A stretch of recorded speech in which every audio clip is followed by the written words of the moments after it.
তারপর তিনি কবর থেকে বের হয়ে কাঠের খণ্ড দিয়ে আপনার লাশ ঢেকে দেন আর তার হাত দিয়ে প্রথমবারের মতো এক মুঠো মাটি কবরে ফেলেন।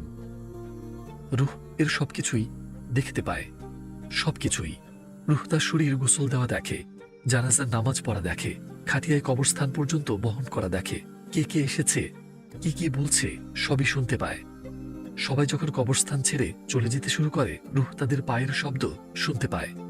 নবী করিম সাল্লাল্লাহু আলাইহি ওয়াসাল্লাম বলেছেন, তিনটি বস্তু মৃত ব্যক্তি অনুসরণ করে, দুটি ফিরে আসে আর একটি তার সঙ্গে থেকে যায়। তার পরিবারবর্গ, তার মাল ও তার আমল তার অনুসরণ করে। তার পরিবারবর্গ ও তার মাল ফিরে আসে এবং তার আমল তার সঙ্গে থেকে যায়।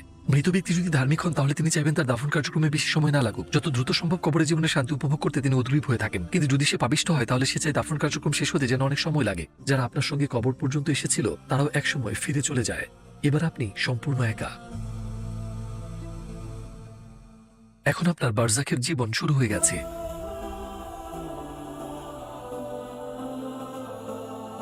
বারজাখ একেবারে ভিন্ন একটি জগৎ, যা এই জীবন ও পরকালের মধ্যে একটি দেয়াল। মৃত্যুর সাথে সাথে এই জীবনের শুরু হয় আর কিয়ামতের দিন শেষ হয়, অনেকটা পরকালের ওয়েটিং রুমের মতো।